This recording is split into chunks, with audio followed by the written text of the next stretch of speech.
നമസ്കാരം. Raf talk ഫുട്ബോളിലേക്ക് അവർക്കും സ്വന്തം പരിധി വിട്ടിരിക്കുന്നു. പറയാൻ പാടില്ലാത്തത് പറഞ്ഞിരിക്കുന്നു. Enzo ഫെർണാണ്ടസിനെ Chelsea പുറത്താക്കിയിരിക്കുന്നു. 2 കളികൾക്ക് പുറത്താക്കിയിരിക്കുന്നു. ഇക്കാര്യം കൺഫേം ചെയ്തിരിക്കുകയാണ് ചെൽസിയുടെ കോച്ച് ലിയാം റോസ്നിയർ. ഒരു ഇൻ്റർവ്യൂവിൽ പറഞ്ഞ വാക്കുകളാണിപ്പോൾ എൻസോ ഫെർണാണ്ടസിന് വിനയായിരിക്കുന്നത്. ESPN കൊടുത്തൊരു ഇൻ്റർവ്യൂവിലാണ് അദ്ദേഹം ഇക്കാര്യങ്ങൾ പറഞ്ഞിരുന്നത്. ഭാവി എന്താണ് എന്ന് ചോദിച്ചപ്പോൾ, അതായത് PSG പരാജയപ്പെട്ടൊക്കെ നിന്നതിന് ശേഷം അദ്ദേഹത്തോട് ഭാവി എന്താണെന്ന് ചോദിക്കും. അദ്ദേഹം പറയുന്ന മറുപടി എനിക്കറിയില്ല. 8 മത്സരങ്ങളുണ്ട്, അതുപോലെ തന്നെ FA കപ്പും ഉണ്ട്, പിന്നെ വേൾഡ് കപ്പും. അതിനുശേഷം എന്താവും നമുക്ക് നോക്കാം എന്നാണ് അദ്ദേഹം പറഞ്ഞത്. അതായത് ചെൽസിയിൽ അടുത്ത സീസണിൽ തുടരുമോ ഇല്ലയോ എന്നൊന്നും അദ്ദേഹം പറയുന്നില്ല. നോക്കാം, കുറച്ച് കളികൾ കൂടിയുണ്ട്, ബാക്കി പിന്നെ നോക്കാം എന്നുള്ളതാണ്. തീർച്ചയായിട്ടും ഇത് ഒട്ടും പോസിറ്റീവായിട്ടല്ല ചെൽസിയുടെ ഭാഗത്ത് എടുത്തിട്ടുള്ളത്.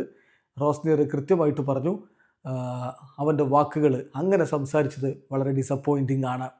It's disappointing for Enzo to speak that way. ഞാൻ അവരോട് കാര്യം പറഞ്ഞിട്ടുണ്ട്. ഇപ്പോൾ എൻസോയെക്കുറിച്ച്, അവൻ്റെ കളിക്കളത്തിലെ പ്രകടനത്തെക്കുറിച്ചൊന്നും എനിക്ക് മോശമായിട്ട് പറയാനില്ല. പക്ഷേ ഇവിടെ അവൻ പരിധി ലംഘിച്ചിരിക്കുകയാണ്. ഞങ്ങളുടെ കൾച്ചർ, ഞങ്ങൾ എന്താണ് ഇതുവരെ ബിൽഡ് ചെയ്തെടുത്തത്, അത് വെച്ച് നോക്കുമ്പോൾ അവൻ പരിധി വിട്ടിരിക്കുന്നു. ഒരു വ്യക്തിത്വം എന്ന നിലയിൽ, ഒരു പ്ലെയർ എന്ന നിലയിൽ അവനോട് എനിക്ക് നല്ല റെസ്പെക്റ്റ് ഉണ്ട്. അവന് ഇവിടെ സക്സസ്ഫുൾ ആവാത്തതിൽ, ടീം സക്സസ്ഫുൾ ആവാത്തതിൽ ഫ്രസ്ട്രേറ്റഡ് ആണ് എന്നും എനിക്ക് മനസ്സിലാവും.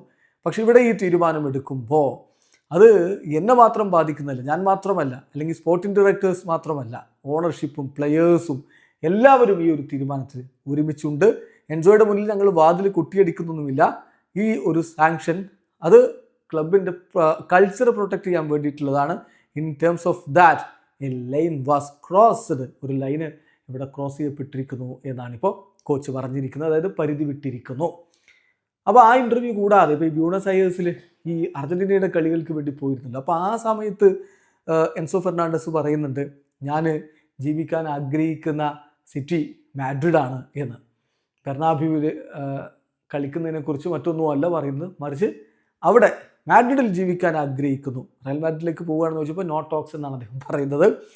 പിന്നെ അദ്ദേഹം പറഞ്ഞു, ബ്യൂണസ് അയേഴ്സ് പോലെ ഉള്ളൊരു സിറ്റി ആയിട്ടാണ് ഞാൻ മാഡ്രിഡിനെ കാണുന്നത് എന്നുകൂടി അദ്ദേഹം പറഞ്ഞിരുന്നു. ഏതായാലും ഇറ്റ്സ് നോട്ട് ഐഡിയൽ എന്ന് തന്നെ റോസ്നിയർ പറയുന്നു.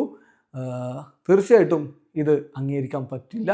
അങ്ങനെയാണ് ഈ തീരുമാനത്തിലേക്ക് ഇപ്പോൾ ക്ലബ്ബ് പോയിരിക്കുന്നത്. അടുത്ത 2 മത്സരങ്ങൾ താരത്തെ കളിപ്പിക്കില്ല എന്ന് പറഞ്ഞാൽ FA കപ്പിൻ്റെ ക്വാർട്ടർ ഫൈനൽ, പോർട്ട് വെയിലിനെതിരെയുള്ള ക്വാർട്ടർ ഫൈനൽ, അതുപോലെ തന്നെ ഇംഗ്ലീഷ് പ്രീമിയർ ലീഗിൽ മാഞ്ചസ്റ്റർ സിറ്റിക്കെതിരെ ഏപ്രിൽ 12 നടക്കുന്ന കളി. ഈ 2 കളികളിൽ നിന്നും അദ്ദേഹത്തെ പുറത്താക്കിയിരിക്കുകയാണ്. അതാണിപ്പോൾ സംഭവിച്ചിരിക്കുന്നത്. അപ്പോൾ ചെൽസിയുടെ ക്യാപ്റ്റൻ ആരായിരിക്കും എന്നുള്ളത് കോച്ചിനോട് ചോദിക്കുകയുണ്ടായി.